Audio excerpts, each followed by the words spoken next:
Alright, this staycation has officially come to a close, and this recap video of the events of just today alone will be the epilogue before we say it's officially complete. And starting tomorrow, we're back to our regular scheduled daily lives and schedule with no more wonky ass schedules, no more staycations, no more mini vacations. It's gonna be smooth sailing and free game for the rest of season 5 of Fun in the Sun, even though there's still some people in the happiest place in Northeast Ohio that didn't go on vacation in the first half of the season that are going on vacation now. So therefore, now it's their turn. We had our turn for like a little minor staycation, not like a major vacation. So it's the year of vacation, just like 2 years ago. Except this year is already a hell of a lot better than that 2023 abomination. So let's go over the events of today before we go full on smooth sailing and free game starting tomorrow, where hopefully we can start improving the Sandy Ridge content with at least one episode of every summer series, where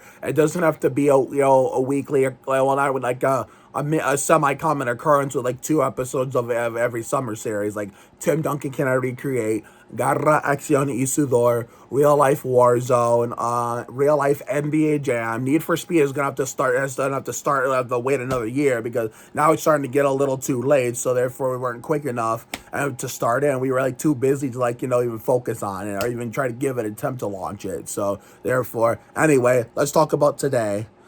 So we had a little bit of a little bit of a medium sized, downpour, dense and rain, which was also a medium sized rainstorm, which we had a flash flood warning. So therefore, luckily it never turned out to be severe because I was taking a nap, even though I got interrupted 3 times to do bullshit, but somehow I was able to barely squeeze it in. And the part that got me to wake up way earlier than I normally do from naps, whether I go to work or not, is I accidentally knocked my charging battery pack that's sitting on my bed behind the bed. And I was like, damn, that was like one hell of a way to, not only get me up, but keep me up. So, and look at that. We still got all the time in the world. So it all worked out. So therefore, I didn't go to bed till like the crack of dawn last night. I didn't go to bed too late, but it was late enough to the point where when I woke up for the doctor appointment this afternoon, even though it wasn't like morning at all, it was like 1 o'clock, 1:30, and yet I was still half asleep. So this is where we get to the good part. I didn't record the appointment because, for 3 reasons. One, I feel like it just would have been a waste of time. Two, according to my mom, it wouldn't have been necessary, which she's right. And of course, the crutch of doom's, long time advice. Not everything has to be recorded, and that's okay because apparently not only it gets done faster without it being, it doesn't get recorded, but it turns out to be a more fun experience. So therefore, turns out that we didn't have to do anything like the in terms of it was just a checkup. We didn't have to do no major physical, and we didn't have to take any do anything about the blood pressure that only was up because I'm keeping why my blood pressure was unusually high up for a very odd, rare reason, but I will make a separate video on that when this all clears. Right now, I'm keeping it under wraps. I'm not really telling the internet exactly what happened. The only hint I'm giving it is that it happened on July 11th, the day that Tim Duncan retired 9 years ago. I will talk about it in a later video as to why it was up to begin with, but somehow it was back to normal today. And apparently, when the nurse at my job, took my blood pressure and it was high, the events of some kind of freak accident that happened on July 11th was very close. You're probably wondering, Mark, what the fuck happened? Well, I will eventually open up about it, like break silence about it when this shit gets cleared, because right now is not the best time to talk about it. But I just felt a little bit upset about what happened. So ever since, it just been 3 weeks since it happened. So therefore, my blood pressure's back to normal. So we really didn't have to do anything. The only thing we did was take blood work. And I was scared shitless because, I not only have a low pain tolerance, but because I have a low pain tolerance, I fucking hate needles. So, yeah, I thought it was going to hurt big time. But my new friends, okay, first of all, shout out to Cheyenne. I forgot your last name. I was trying to check when I was starting to say goodbye to you, but my mom was in a rush to get out to go get the blood work. Desiree Alvarez, Tiana, and Anna Halfhill.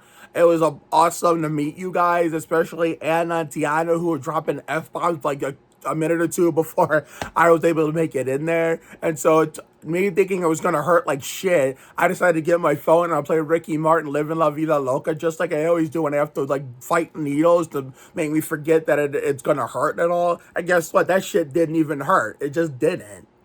It's just a little pinch, and that was it. It's like my body has tolerated has more tolerated needles more as an adult than they ever did as a kid, where it just pinches instead of hurts or even stings. So therefore, we ended up having a little bit of a group hug, me, Tiana, and Anna, and Cheyenne was like the fact that I was being friendly, and Cheyenne was the one that took my weight, and everything. So therefore, I made it a fun experience. I'm not like usually why I turn like a negative or serious situation into something positive or fun. So I'm pretty damn good at doing that. I'm pretty notorious for that. So today was a perfect example. So went ahead to take that shall not be posted on social media, let alone YouTube. I had a little bit of a Richard Childress moment with my mom where I said hold my phone instead of hold my watch, because it goes to show not only how big of a NASCAR fan I am, but also how big of an RCR fan I am. Even though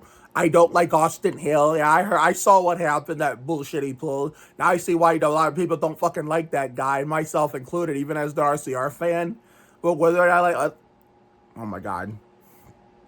Whether I like Austin Hill or not, I'm being an RCR fan these last several years has been extra difficult because outside of Kyle Busch, their drivers cause, stupid BS on the track. And I say that as an Austin Dillon fan. The Chevrolet Monte Carlo at Richmond last year comes to mind, which if that stupid caution didn't come out because of, Ricky Spenhouse Jr. being the dumbass that he is, intentionally bringing out that yellow, then guess what? That 3 car's in the chase properly rather than Ty Gibbs. And Austin would have been remembered a hell of a lot differently that night for finally legitimately winning a race on speed straight up. So he was supposed to win that regardless, but that's a story and topic for another day, another video when it comes to revisiting that. But, so therefore, that this whole RCR thing is a story for another day. But I felt like, being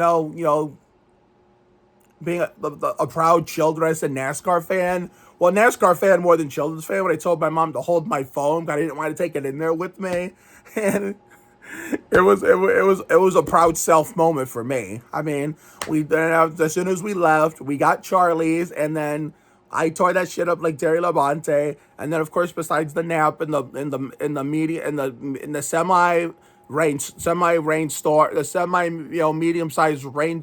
sized semi rainstorm and downpour, and during that nap, we were supposed to clean out the fridge today, but apparently that didn't happen.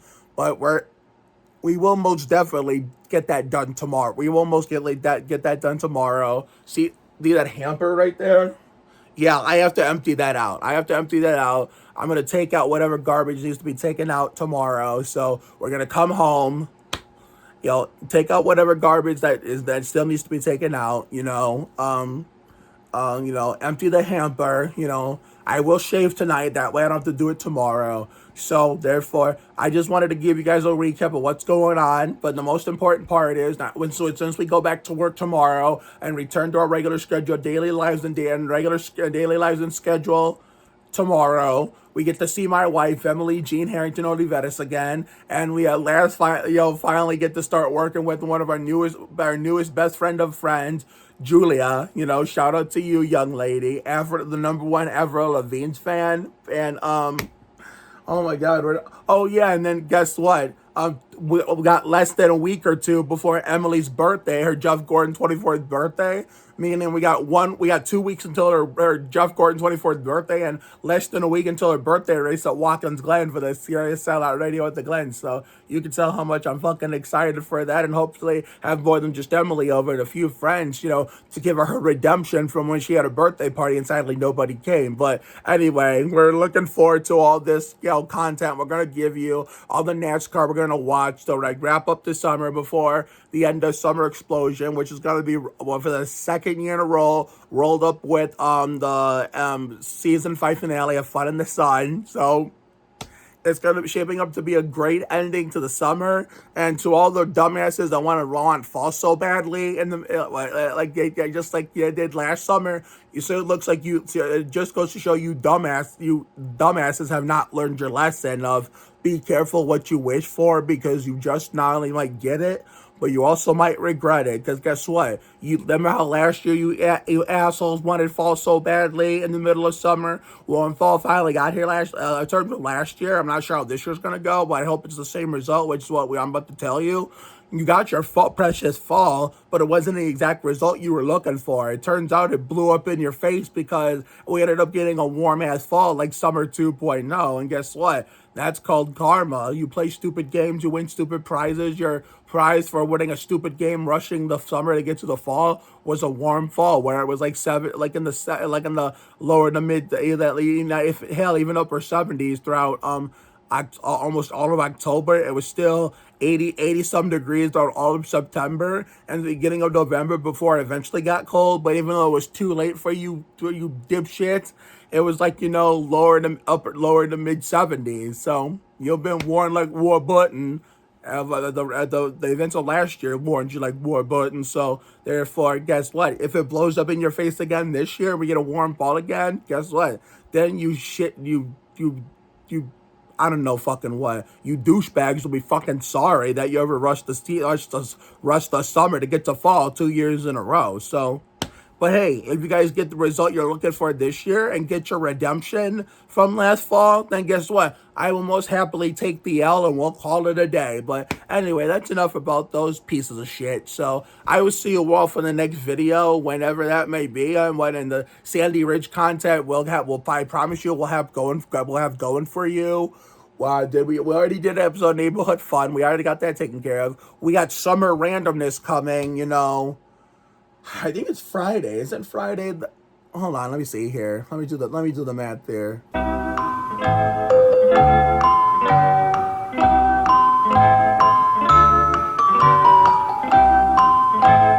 Hold on. So yeah, I just checked. Friday will be the coming in clutch episode. We will do our usual annual yearly summer randomness to kick off the final stages of season 5 of Fun in the Sun. Now, but tomorrow we will figure something out. We already did Neighborhood Fun, but there was another series we did. I'm too lazy to check right now, but I will address it in the next video. But anyway, yeah, so I can't believe we're already talking about the end of towards the end, summer coming to an end. It's around the corner, so the cold weather is around the corner, and I fucking hate it. So therefore, Lorain County Fair will be part of the end of summer event, the college farewell tour, at least one episode of Tim Duncan Can I Recreate, at least one episode of Garra Acción y Sudor, Real Life Warzone, Real Life NBA Jam. Real Life NBA Jam is like more of a maybe more than a yes or no for sure, but